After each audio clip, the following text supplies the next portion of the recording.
Joe Burrow aggravated his calf muscle again on Sunday against the Baltimore Ravens. Let's get the latest from Dr. Brandon Bowers and what it could mean for the Bengals star quarterback.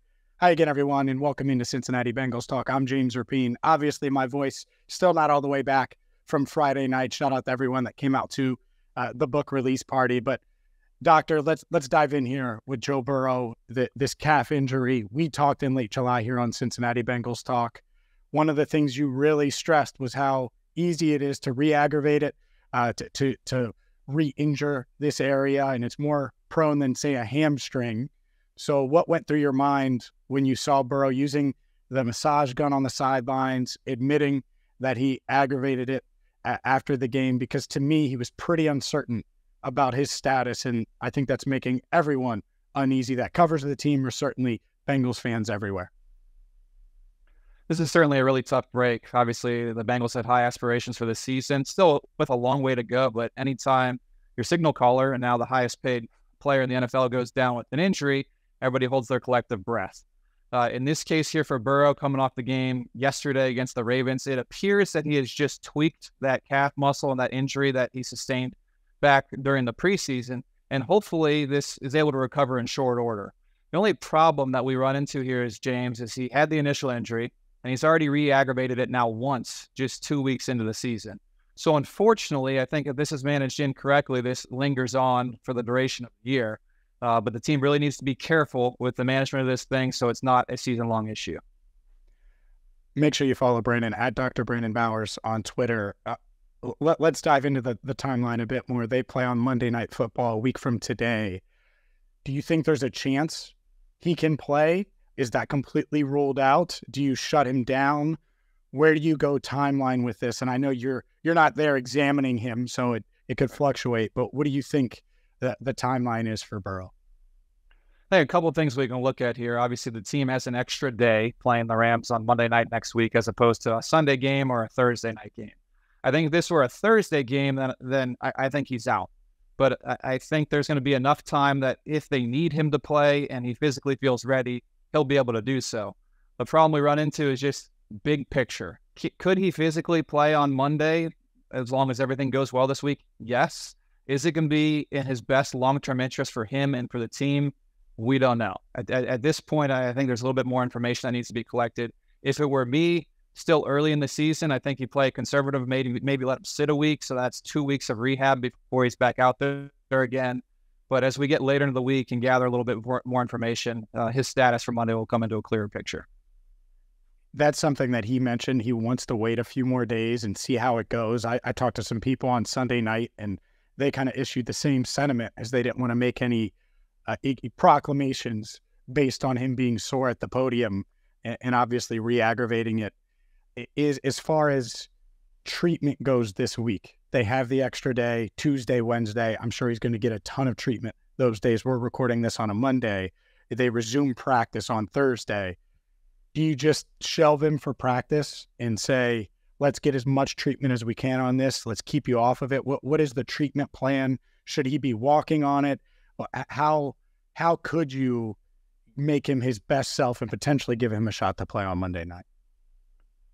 You really need to throw everything at this that you can in terms of a treatment perspective. That's strength, that's exercise, that's what we call modalities. So any kind of ice or cupping in some cases works really well in a situation like this. And I think you shut him down from practice this week.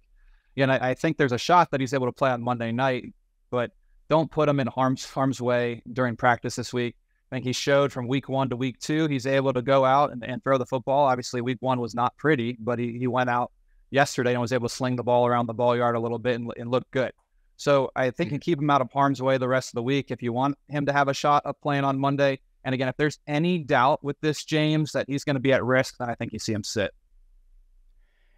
Let's dive into that a little bit more, and not to be pessimistic for Bengals fans out there, but I want them to have all of the information. So it sounds like you would lean, based on what we know, to him sitting on Monday Night Football against the Rams. Would you consider injured reserve, which is a 4-week window where he would just be completely shut down? Is that unrealistic? Do you think that is a realistic path or probable path potentially for this, given the fact that he did aggravate it yesterday? It's tough to say. And as you mentioned already, I haven't actually seen him myself. So it's tough to say definitively. It's hard because that is a commitment to 4 weeks of him sitting out. Would that help him in the long term in the health of his calf? Absolutely. Do the Bengals have that kind of time as we get further into the season? I mean, you tack an additional 4 weeks on. That puts us through week 6 on to week 7, and you're getting close to the midway point in the season. And the last things that the Bengals want to do is end up further down in that divisional race without their star quarterback out there. So I think it's within the realm of possibility, but I don't think it's super likely. What would he wear anything? Is there anything you can wear brace-wise? Like with an ankle, you can wear a brace and it can help you. Obviously, knee players all across the league wear knee braces. Heck, our viewers wear knee braces. People have done it all the time. What do you do with a calf? Can you do anything? Or is it just keep it loose on the sidelines and go out there and hope for the best? Keep it loose on the sidelines is really the way to go. We saw him do it already. That calf sleeve that he wore can help provide warmth to the muscle, so it's not warming up and cooling down in between offensive series. The massage gun works pretty well to help keep it loose. So really, in terms of things he can wear, it's typically the sleeve to help keep it warm.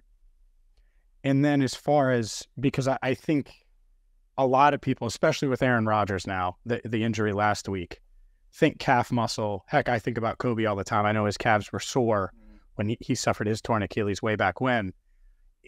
Is that a concern at all when you're talking about calf strains because the calf is weaker? And that's part of what you weigh, risk reward versus playing him, not playing him? It certainly is. The calf, the two muscles in the calf, the gastrocnemius and soleus, are directly connected to the Achilles tendon. So if something's not able to carry its load and do what it needs to do, the other structure is going to take on that additional stress.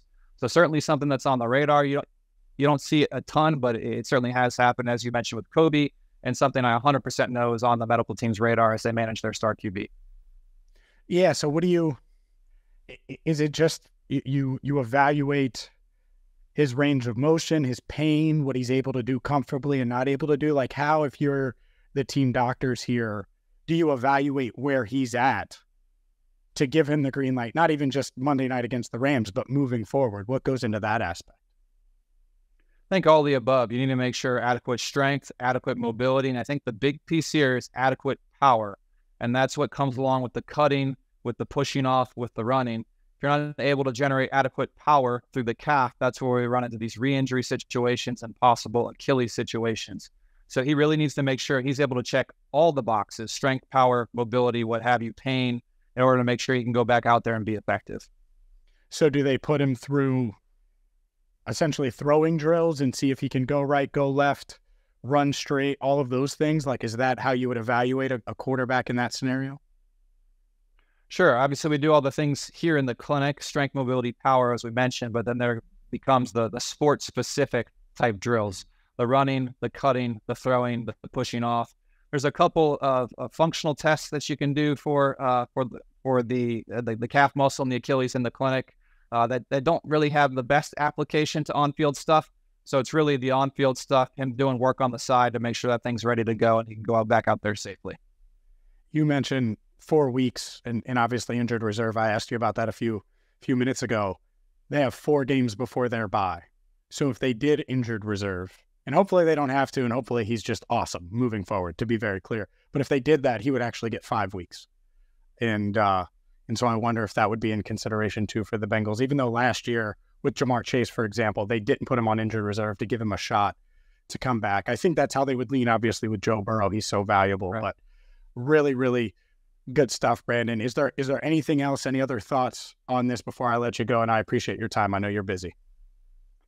Yeah, you just feel for Joe Burrow, man. I mean, each of the past few years, he hasn't had his preseason, and the guy can't seem to catch a break. He's a guy that's easy to root for, obviously near and dear to the hearts of Bengals Nation here in Cincinnati Bengals talk. So I know the team's going to do what's right for him, and that's take the conservative approach, and you just hope that this doesn't linger on, become even a longer term issue. He is Dr. Brandon Bowers, and Doctor, I appreciate the time. Follow him on Twitter as well, at Dr. Brandon Bowers. I appreciate the time as always. Like I said, I know you're busy. Thanks so much for coming on. James, always a pleasure, and hopefully we do not have to talk again soon.